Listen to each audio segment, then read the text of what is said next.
G'day World Wide Web, Lou Dub of Staying the Distance, the Melbourne Cup channel, with the world's most best Sydney Cup preview. It's the race that puts many a Melbourne Cup dream to bed. But this year, don't we have some horses that are right on the precipice of becoming serious Melbourne Cup contenders? There's Gun Gracie, the WA galloper, who took out the Oaks and Derby double last year. There's Litzdeel, Victoria's staying hopeful. She's here, up from Melbourne, recently contesting the Roy Higgins. Then there's Campaldino, last year's Brisbane Cup winner, and this year's favourite, Mr. Monaco. I've had an extremely intriguing time studying the form for this race, so you can just kick back now with your favourite beverage and enjoy the form for every one of these 15 runners. There has been one scratching, that was Paradise Storm. We'll also look at some freeze frames of the most important lead-up races, plus a look at a speed map. It's all there, in fact, right there on the contents on screen. Now we're taking a look at the full field for this year's Sydney Cup in order of favouritism. Maher's Mr. Monaco is your favourite after a narrow but impressive win in the Manion Cup, posted 3 wide for the entirety. River of Stars and Campaldino also appearing at the pointy end, followed by Soul of Spain, Gun Gracie, New Look, Litzdeel up from Melbourne. 11 of the 15 runners quoted at less than 20 to 1. Quite an open race.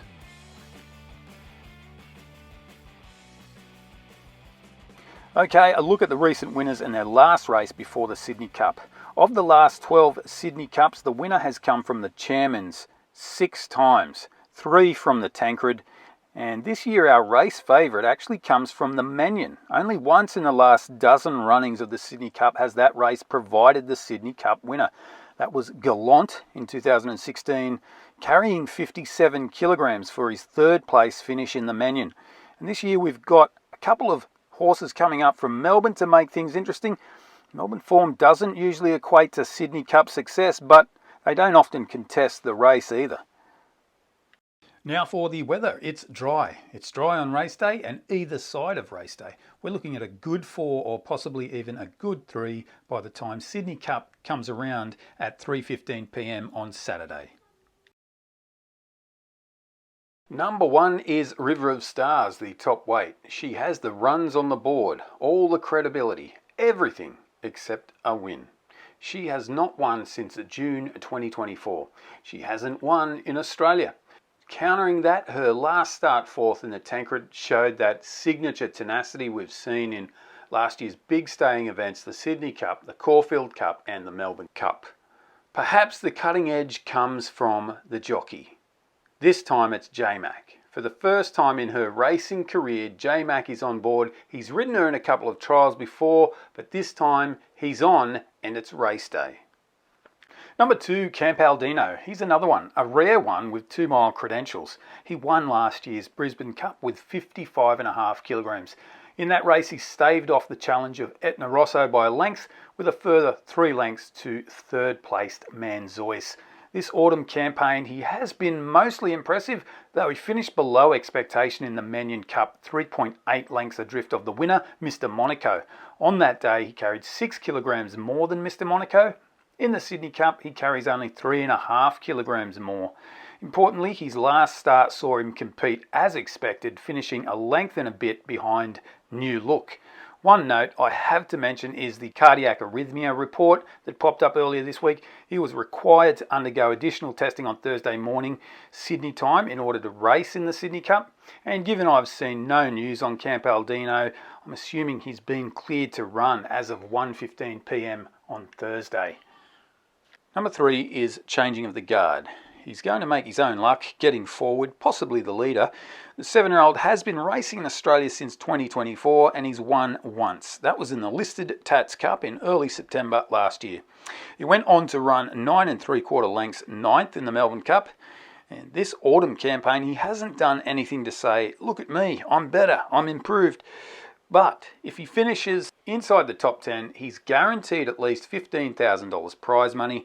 That would please the owners. His best earnings day since his 9th in the Melbourne Cup, which earned him $160,000.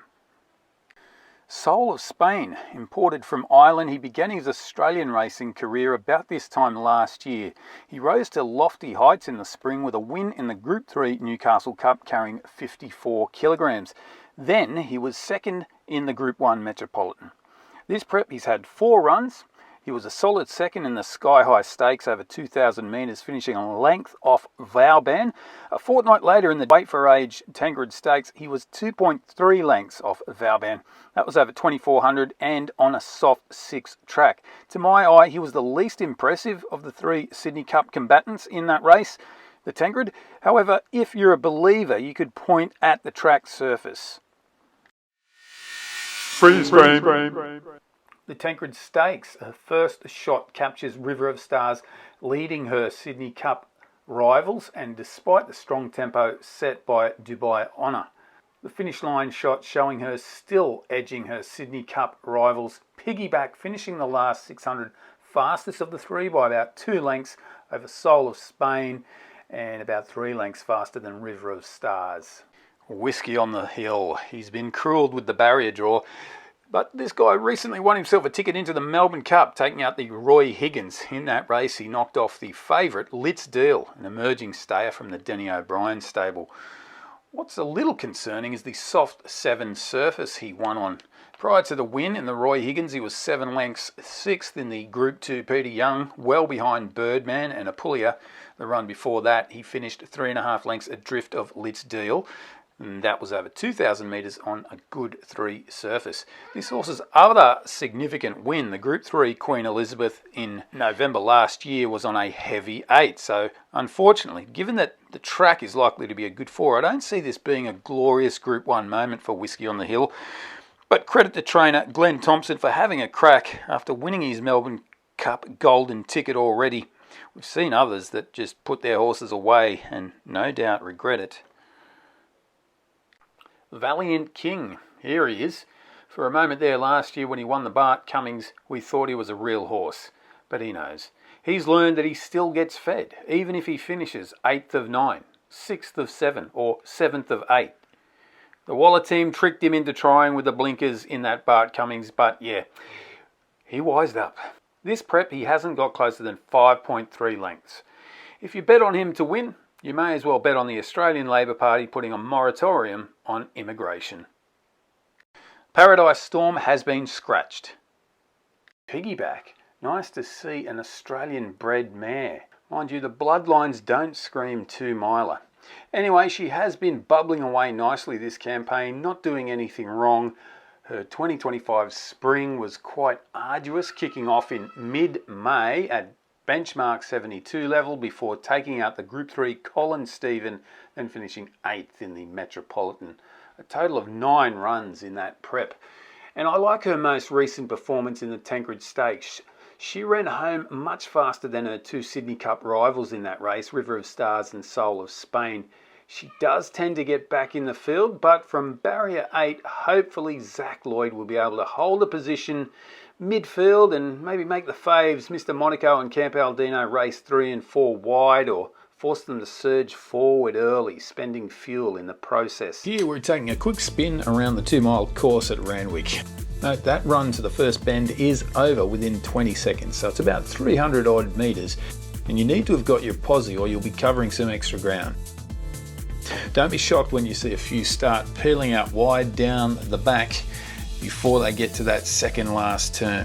And riders are wanting to get within striking distance before the last turn. And finally, watch out for the rise at the start of the home straight. Athabascan. It's been a long time between drinks for this guy. October 2024 was his last win, and this year he takes his 3rd crack at the Sydney Cup. He's been 2nd in 2024 and 5th in 2025. He was very disappointing in last year's Melbourne Cup, finishing 21st. This prep he hasn't been too far away though.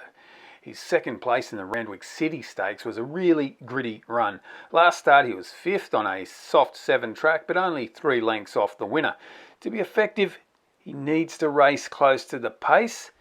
He jumps from barrier 5, making that on-pace position possible. Juja Kibo with Craig Williams on board. He's another stayer imported from Ireland. He won a maiden in 2024 and was snapped up. Juja Kibo was nominated for last year's Melbourne Cup, and the Ciaron Maher team gave him an 8-race prep kicking off in late May that culminated in a 3rd place in the Group 1 Metropolitan here at Randwick. In that prep, he raced over 2,400 metres 4 times. Leading into the Sydney Cup, he's had 4 starts, most significantly 3rd in the Group 3 Manion and 2.5 lengths 3rd in the Chairman's Quality. A generous 3.5 kilogram weight reduction is worth consideration also. Mr. Monaco. He's attempting to become the first horse since Gallant in 2016 to come direct from the Group 3 Manion Cup and win the Sydney Cup off a 3-week break. The 5-year-old gelding was purchased for about 800,000 Australian at the Tattersalls autumn sale back in 2024. He's only had 6 starts in Australia but has now notched up 3 wins, accumulating approximately 300,000 in prize money since his purchase.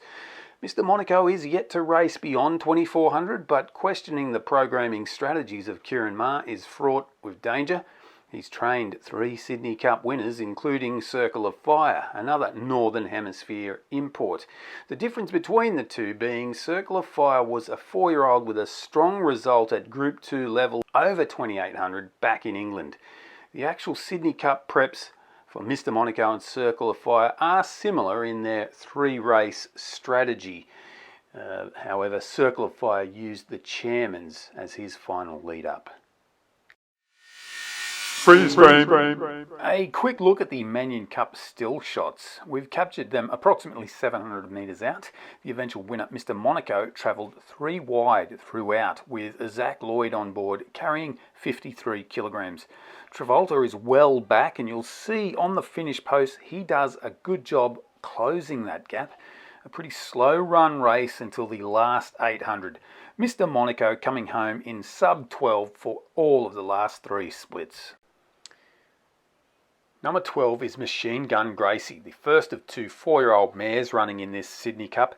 She's most famous for winning the WA Oaks and WA Derby last April. Since then, she returned to the racetrack for 2 starts, 1 in December and 1 in January. The ownership then deciding to send her to the Hayes boys, and she's very quickly had some success, taking out the Group 3 Epona Stakes. The Epona is not a race associated with Sydney Cup winners, but are the Hayes boys stupid? Are they naive? They're certainly making a bold move here, entering Machine Gun Gracie in the Sydney Cup. Young apprentice jockey Luke Cartwright does the steering in his 6th Group 1 appearance. New Look, the 5-year-old imported gelding, comes off a win in the Chairman's Quality, the most influential lead-up race. In winning that, he defeated Campaldino and Juja Kibo, who he faces in the Sydney Cup. The question mark is the track surface though. The Sydney Cup day looks like being a good 4. New Look won the Chairman's on a soft 7. Quite significantly, I must say. He had 8 starts in France before being bought by Aussie interests. Of those 8 races, he won 3 and placed in 4. His only unplaced effort was the only time he was asked to run on a dry track. Freeze frame. Lastly, looking at the Chairman's Quality, and bear in mind this was a soft 7, the worst condition for any track of all the lead-up races we've featured, maybe making New Look appear stronger than he actually is. Note, Campaldino is behind Juja Kibo, but is good enough to finish ahead of him when we see the finish line shot. Now in the Chairman's, New Look had 6 kilograms less than Campaldino. In the Sydney Cup he carries 4.5 kilograms less, a 1.5 kilogram turnaround, and in the old weights and measures, that's equal to a length, pretty much the margin of victory. Not much between a lot of the top contenders. Litzdeel, she's a 4-year-old mare. The ownership have decided to roll the dice. She ran in the Roy Higgins along with Whiskey on the Hill and Paradise Storm 2 weeks ago. She was a close second to Whiskey on the Hill. She gets a ½ kilo favour from the handicapper. Now, if you go back to her spring preparation, she had a pretty light campaign. Just the 4 races that culminated in a 3-length win over 2,800 on Melbourne Cup Day. The race before that, she finished a quarter of a length off Mr. Monaco. She's only 4 years old. Improvement to come. She's out of the same mare as the 2019 Melbourne Cup winner Vow and Declare with the same trainer. Should run a good race. Highland Bling, number 15, a horse I've followed closely. I was very close to buying a share in this guy. Shares were still available up until January this year. In his autumn campaign, he's had 3 runs and been beaten by a nose twice, albeit in Group 3 and Group 2s in South Australia. So he's not a world beater, but what I admire about this horse is his honesty. He will try his heart out. He enjoys the 2 miles. He thrives on it. He got a very generous barrier draw starting out of gate 2. It will make for an economical run, and what he's got that a lot of imports don't have is gate speed. I don't mind him as a minor place getting chance. Number 16 is Hutchence. Wow, sometimes they get it wrong. Since arriving in Australia, Hutchence has raced 8 times. Of the 68 opponents he has raced against, he's beaten 9 home. He was purchased back in 2024 for around 900,000 Australian. To date, he's earned $20,000 prize money in Australia.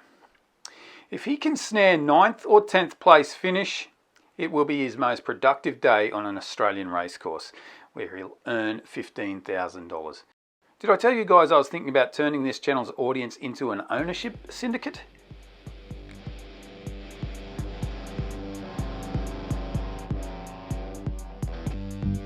Okay, here's the speed map that I've come up with. Horses running from right to left. I anticipate changing of the guard grabs the lead with Highland Bling slotting in behind. You can see the widest runner in those red silks, Mr. Monaco. Surely his opposition will make life difficult. There's no way Tim Clark is going to let Jamie Mellon cross him without making her and Mr. Monaco use some fuel. The other option is to go back, and well, then it's a matter of how much of a head start can he give to them. And this second map now, we see them running down the home straight for the first time. My guess is that Jamie Mellon elects to just try to do it 3 wide. Further back in the yellow, I see Machine Gun Gracie also struggling to get better than 3 wide, though if Jason Collett pushes the pace down the home straight, it's likely then that Machine Gun Gracie can find an opening and slot in possibly behind River of Stars as the field stretches out. So after looking at the speed map, I'm warming to the likes of Litzdeel, New Look, Juja Kibo and Highland Bling. But I've landed on River of Stars as my number 1 pick. It will be, in my eyes, J-Mac's crowning glory. We all know he's good on Ferraris, but can he weave some magic and get this non-winning Dower Stayer to actually win? There's no guarantee of that, so I like the odds offered for a place bet with River of Stars. I've already placed my bet with the joint named on screen, offering the best odds for her. But if you like a lottery ticket, here's a first 4 option for you. So many you could throw in. River of Stars and Campaldino boxed from 1 to 4, with Litzdeel, Juja Kibo and Machine Gun Gracie filling positions 2nd to 4th. Then additionally Highland Bling and New Look filling in 3rd and 4th. You could spend $40 on that and get 25% of the dividend, which is usually in excess of $20,000. Last year's first 4 dividend, a miserly $173,000 at the New South Wales TAB. I can't wait to watch this unfold. I would love to see us unearth a star stayer out of the 2 4-year-old mares, Litzdeel and Machine Gun Gracie. I just feel the girl from WA is going to have to be very, very special to win due to that speed map. Goodbye and enjoy the Sydney Cup.